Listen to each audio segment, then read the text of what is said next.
Bueno, soy Gonzalo Jover, soy catedrático de Teoría de la Educación en la Universidad Complutense y soy también pues, quien impulsó la creación de algo que se nos ocurrió a un grupo de personas, que es el Observatorio del Juego Infantil.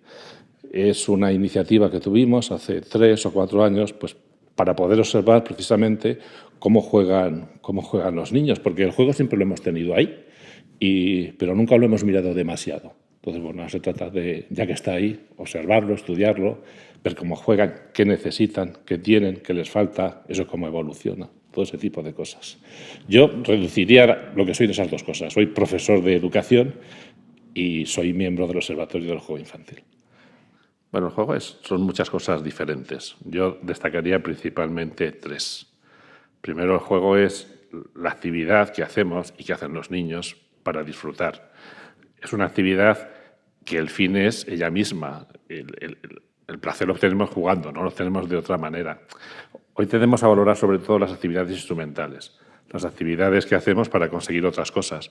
Y por eso no valoramos demasiado aquello de lo que no se deriva nada. Sin embargo, yo creo que el valor es al revés. Vale mucho más aquello que es en sí mismo un fin que aquello que hacemos para otra cosa, que es solo un medio. Y eso es lo que es el juego. El juego es una actividad que hacemos no para otra cosa, la hacemos sencillamente para jugar. Entonces, lo primero es algo para disfrutar. Luego, el juego es sobre todo una realidad cultural. Por ejemplo, jugando es como vamos adquiriendo, como adquieren los niños, las pautas y las normas del mundo adulto. Los niños lo que hacen al jugar muchas veces es reproducir ese mundo adulto al que se van aproximando. Por ejemplo, al jugar nos tenemos que poner muchas veces en el lugar del otro. Tenemos que comprender que no siempre podemos hacer lo que queramos, que el otro cuenta, que hay diferentes perspectivas, y eso lo adquirimos jugando. Ha habido algunos autores que han dicho que el juego es una especie de introducción en los propios valores democráticos, porque tenemos que negociar cuando jugamos. Cuando jugamos en grupo, una gran parte del juego consiste en saber cómo vamos a negociar con los demás, ¿no? Entonces, la segunda cosa que destacaría del juego, el juego como una realidad cultural. Y por último, el juego es un derecho de los niños que está reconocido por la Convención de Derechos de la Infancia, que se va a cumplir ahora, dentro de poquito, el 25º aniversario de la aprobación, en 1989. La Convención dice que estos derechos lo que encarnan realmente es la propia forma de ser del niño, porque manifiestan su dignidad, la dignidad que tienen como niños. Y eso es lo que es el juego. El juego probablemente sea el derecho que mejor define a los niños en sí mismos, porque es, ¿cómo te diría? Es como la propia esencia de su vida, ¿no? La esencia del jugar. Y esas son las 3 cosas que para mí fundamentalmente, podríamos hablar de más, pero para mí esas son las 3 más importantes. El juego como una actividad que realizamos por sí misma, para disfrutar, el juego como una realidad cultural y el juego como un derecho. Jugamos para pasarlo bien, eso es lo fundamental y lo definitivo. ¿Por qué es importante? Bueno, es igual de importante que respirar o es igual que importante que andar. Es algo tan importante que no nos damos cuenta que lo hacemos. El juego no es algo o no debería ser algo excepcional en la vida de los niños, porque es la forma en la que los niños crecen. Vamos creciendo en interacción con los adultos, en interacción con el medio, en interacción con otros niños, y así es como nos vamos haciendo. El juego es la forma en la que tiene el niño de ir haciéndose, de ir siendo niño y al mismo tiempo de ir construyendo su propia niñez y en el fondo también su vida adulta. Por eso creo yo que es tan importante. Bueno, el juego es esto lo vieron los pedagogos, sobre todo, que intentaron renovar la educación, que el juego era una parte importante, tenía que ser una parte importante de la actividad educativa, e intentaron introducirlo en las escuelas. Muchísimas escuelas utilizan, de hecho, el juego como una metodología, incluso a veces como un principio pedagógico. Hace unos años hicimos una investigación para el Observatorio del Juego Infantil y pudimos ver que la situación era muy dispar. Hay escuelas que efectivamente intentan diseñar actividades pedagógicas a través del juego, pero en otras muchas el juego es sencillamente el recurso que queda para cuando llueve.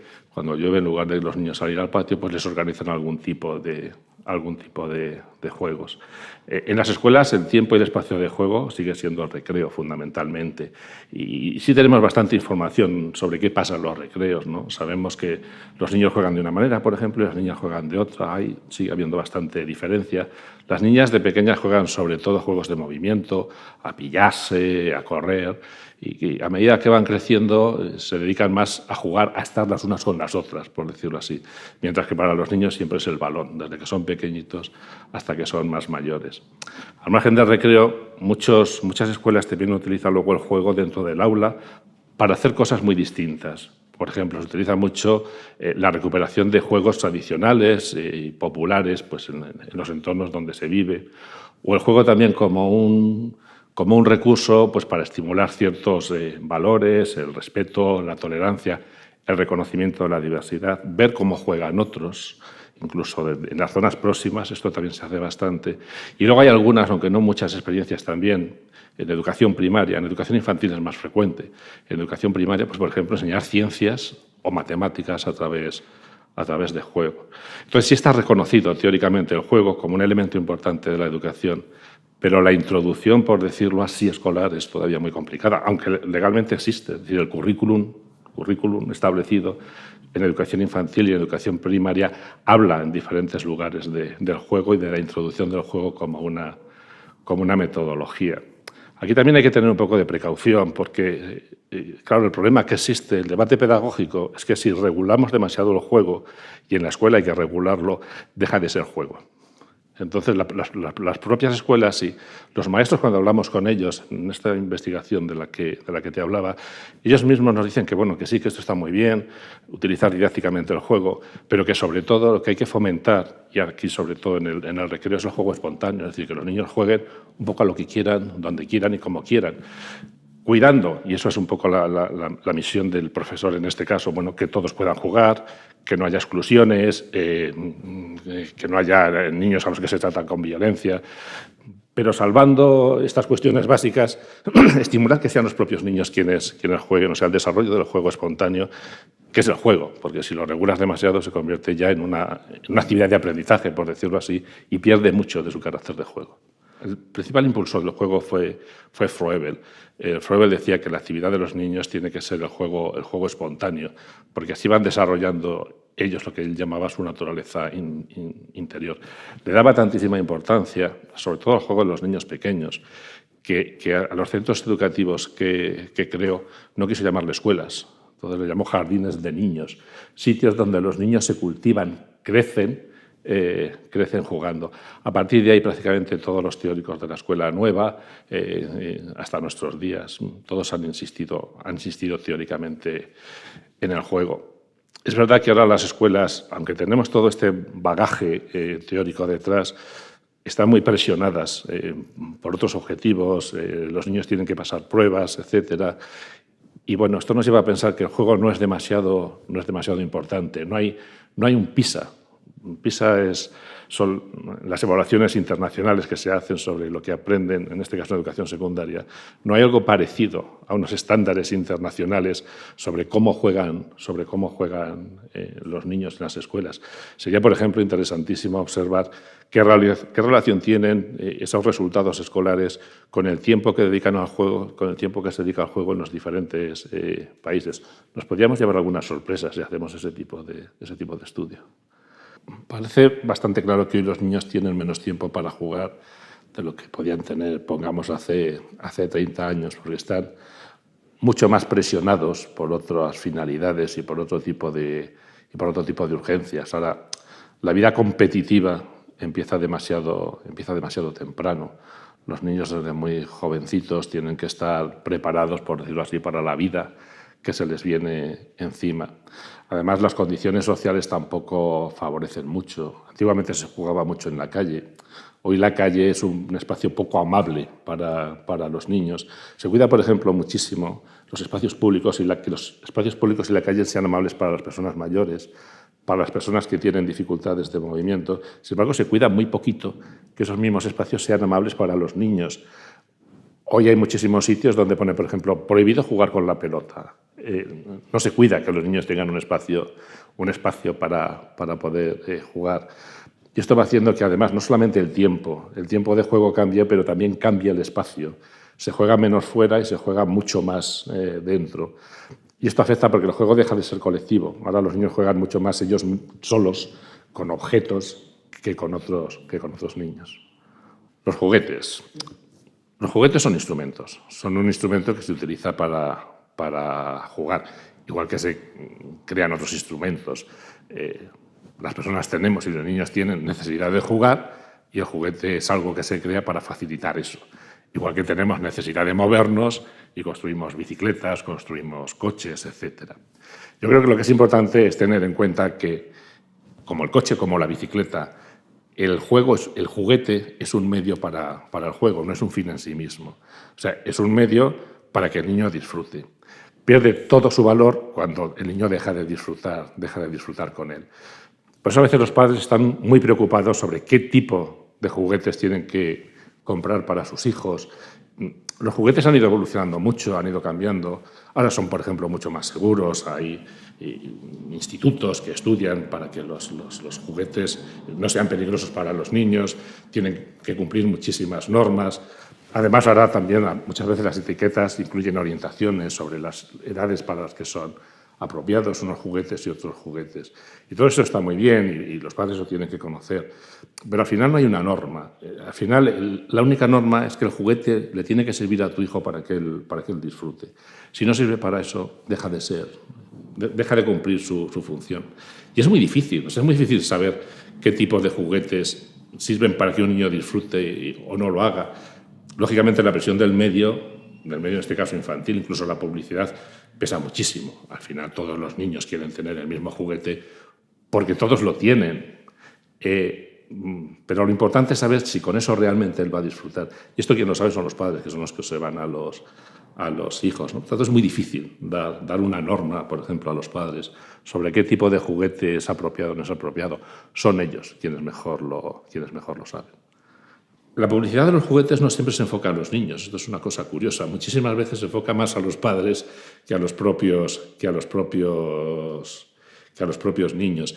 En esto también ha ido evolucionando mucho. Yo sé, por ejemplo, que existen regulaciones muy estrictas sobre que tienen que cumplir la publicidad orientada a los niños y orientada al mundo del juguete. Y también hay cierta evolución, ¿cómo diría yo? Cierta evolución social. Hace unos años hicimos una investigación con anuncios de juguetes.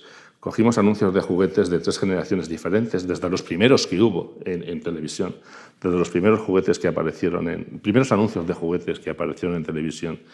Y realmente la evolución cultural y social es importantísima, ¿no? Ahora, por ejemplo, hay mucha gente que se queja de que todavía la publicidad infantil está muy orientada hacia el niño y el juguete en función del género, que hay juguetes que se orientan a niñas y juguetes que se orientan a niños. Bueno, tenías que ver los anuncios de hace 40 años, allí sí que era una cosa tremenda, ¿no? O sea, que en esto también ha ido evolucionando. Yo creo que sí existe cierta responsabilidad por parte de los fabricantes de juguetes y de los anunciantes de juguetes de ir evolucionando en este sentido, hacia los valores que vamos descubriendo, que nos interesan, que son mejores, etc., ¿no? Antes decíamos que el juego es una realidad cultural. Por lo tanto, la cultura y el entorno social afectan muchísimo sobre cómo juegan los niños. No juega igual un niño de una gran ciudad que un niño de una zona rural, ni los niños de unos países y los niños de otros países probablemente. Incluso las condiciones meteorológicas afectan. España, por ejemplo, tradicionalmente ha sido un país, sobre todo el sur, donde se juega muchísimo fuera. Y esto es imposible en otros países, sencillamente porque las condiciones meteorológicas no lo permiten, ¿no? Por lo tanto, hay muchas diferencias que están afectadas realmente por condiciones culturales, condiciones sociales, cosmovisiones, el mundo de los valores. Todo eso afecta y los niños juegan siempre afectados por eso. Porque el juego no es independiente de la cultura, es que el juego es cultura. El papel del adulto con respecto al juego, y en general yo diría que con respecto al trato del niño, tiene que ser un papel como de presencia distante. Como adultos tenemos la responsabilidad de velar por el bienestar de los niños en materia de juego, porque jueguen, proporcionarles oportunidades y posibilidades para jugar, Por ejemplo, antes decíamos en las escuelas que no haya niños excluidos, que no haya niños que se quedan fuera, y esto sucede, lo sabemos en las escuelas, fuera de las actividades de juego de los otros niños. Todo eso nos compete como adultos. Pero al mismo tiempo también nos compete saber retirarnos cuando tenemos que retirarnos.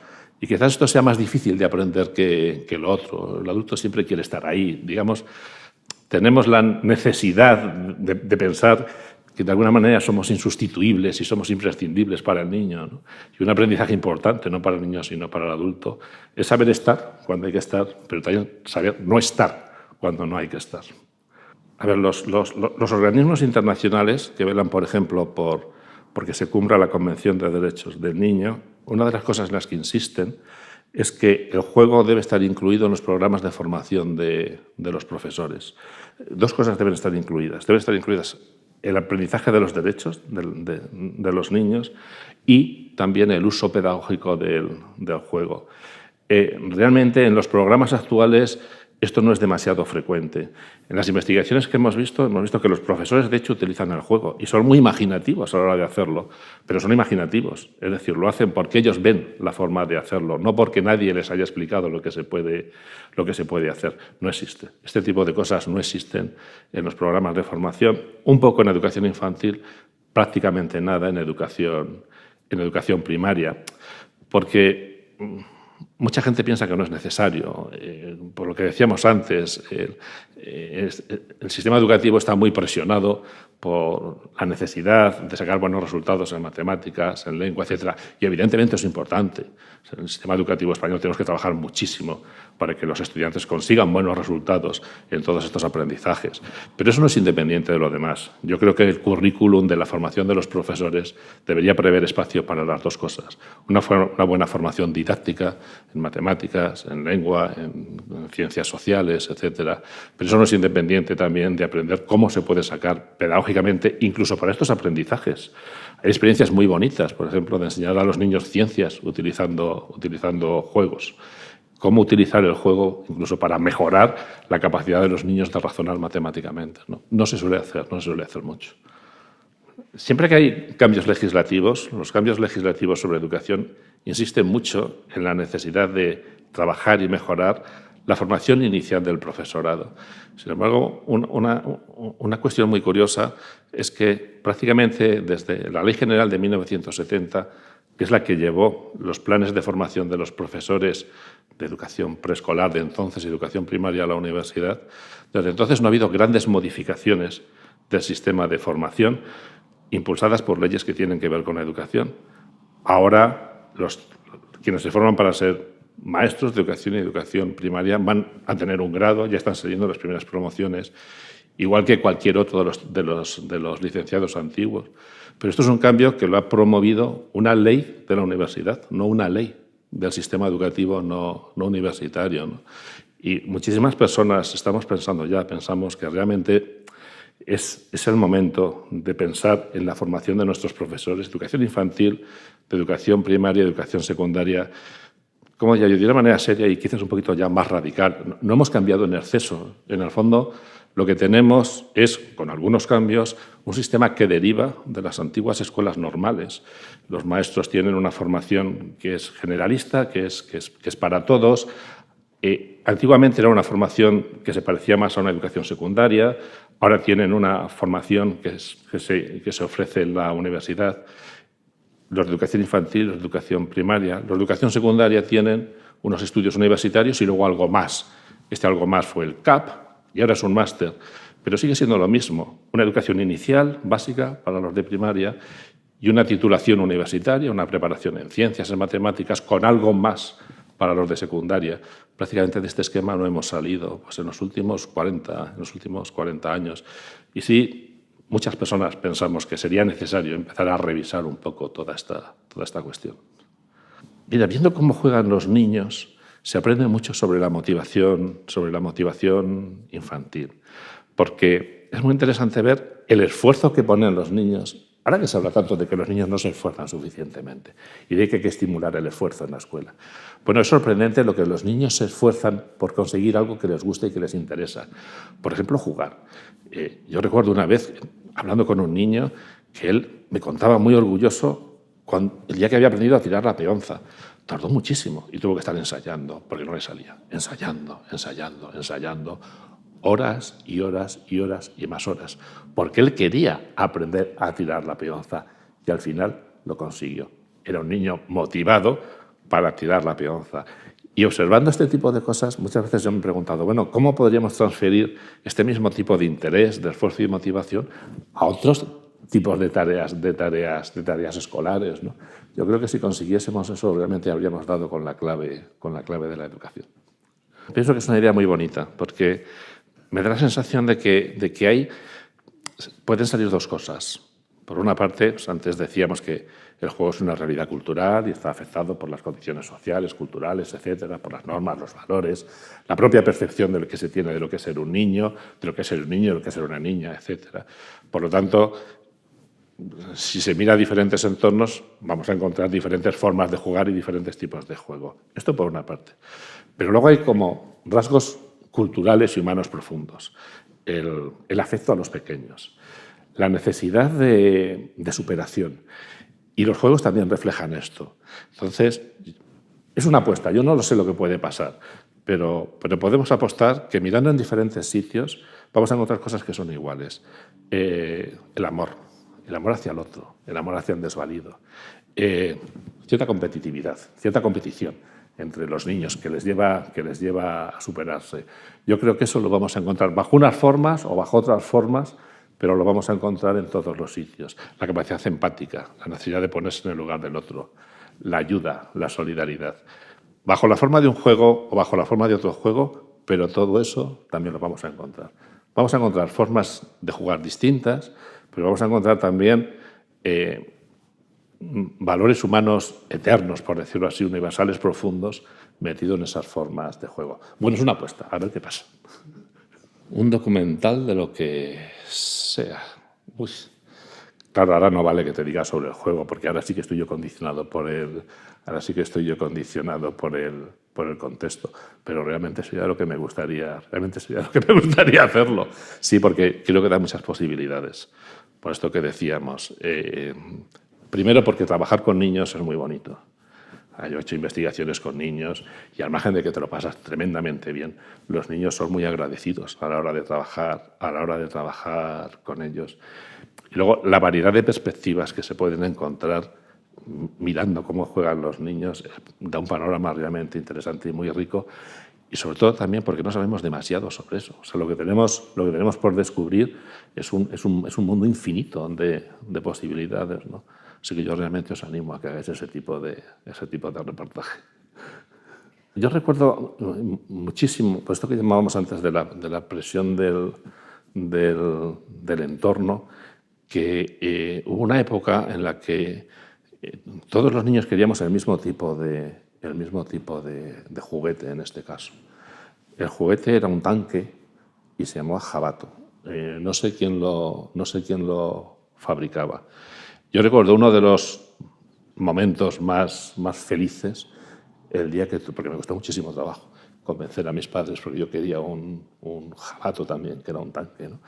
Uno de los momentos más felices fue cuando vi que yo también tenía un Jabato. Y además me gustaba tantísimo que jugué con él muchísimos años y todavía lo conservo. No es el tipo de juegos que deseas porque otros niños lo tienen y tú también quieres ver cómo es aquello, ¿no? A mí realmente es que me gustaba muchísimo jugar con aquello. Creo recordar, no estoy muy seguro, que había imitaciones. Pero claro, la gracia es que había que tener el de verdad, ¿no? Y yo tuve el de verdad. Y eso lo recuerdo como una situación realmente feliz. Recuerdo muchísimo también los juegos, esto juego con juguetes, los juegos al aire libre. Me tiraba prácticamente todas las tardes de todos los días, de todo el año, jugando al aire libre con los amigos, ¿no? Ahora la presión de la vida te lleva a una vida mucho más desaforada, que no tienes nunca un minuto para nada, pues realmente aquello lo echas de menos. Bueno, la vida va pasando.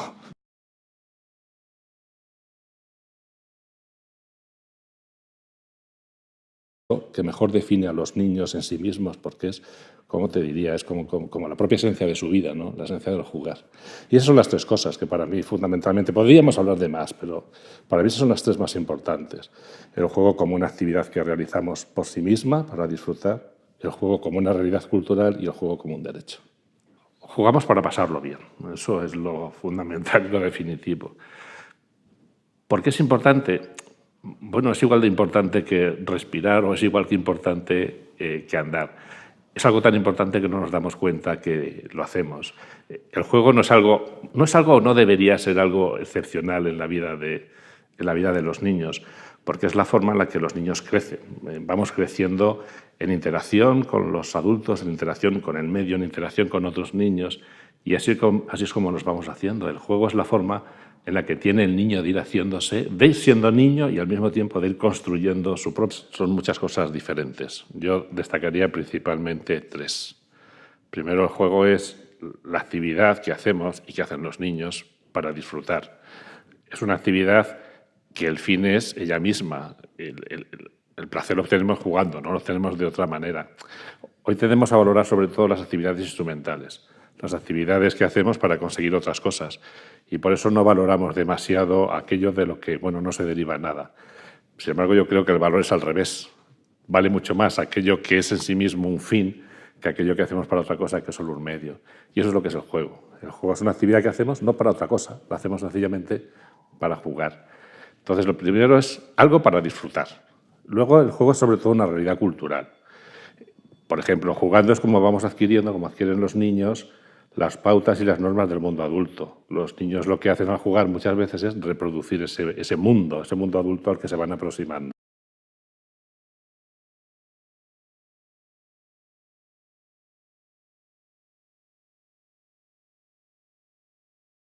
Bueno, soy Gonzalo Jover, soy catedrático de Teoría de la Educación en la Universidad Complutense y soy también pues, quien impulsó la creación de algo que se nos ocurrió a un grupo de personas, que es el Observatorio del Juego Infantil.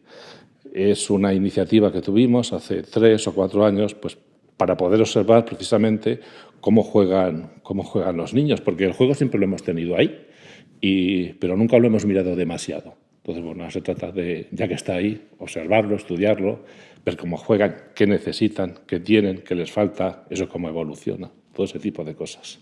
Yo reduciría lo que soy de esas dos cosas. Soy profesor de educación y soy miembro del Observatorio del Juego Infantil. Bueno, el juego es, por ejemplo, al jugar nos tenemos que poner muchas veces en el lugar del otro. Tenemos que comprender que no siempre podemos hacer lo que queramos, que el otro cuenta, que hay diferentes perspectivas y eso lo adquirimos jugando. Ha habido algunos autores que han dicho que el juego es una especie de introducción en los propios valores democráticos, porque tenemos que negociar cuando jugamos. Cuando jugamos en grupo, una gran parte del juego consiste en saber cómo vamos a negociar con los demás, ¿no? Entonces, la segunda cosa que destacaría del juego, el juego como una realidad cultural. Y por último, el juego es un derecho de los niños que está reconocido por la Convención de Derechos de la Infancia, que se va a cumplir ahora, dentro de poquito, el 25º aniversario de la aprobación, en 1989. La Convención dice que estos derechos lo que encarnan realmente es la propia forma de ser del niño, porque manifiestan su dignidad, la dignidad que tienen como niños. Y eso es lo que es el juego. El juego probablemente sea el derecho a la niñez y, en el fondo, también su vida adulta. Por eso creo yo que es tan importante. Bueno, el juego es un... Esto lo vieron los pedagogos, sobre todo, que intentaron renovar la educación, que el juego era una parte importante, tenía que ser una parte importante de la actividad educativa, e intentaron introducirlo en las escuelas. Muchísimas escuelas utilizan, de hecho, el juego como una metodología, incluso a veces como un principio pedagógico. Hace unos años hicimos una investigación para el Observatorio del Juego Infantil y pudimos ver que la situación era muy dispar. Hay escuelas pues, que efectivamente intentan diseñar actividades pedagógicas a través del juego, pero en otras muchas el juego es sencillamente pues, el recurso que queda para cuando llueve. Cuando llueve, en lugar de los niños salir al patio, pues les organizan algún tipo de juegos. En las escuelas el tiempo y el espacio de juego sigue siendo el recreo fundamentalmente y sí tenemos bastante información sobre qué pasa en los recreos, ¿no?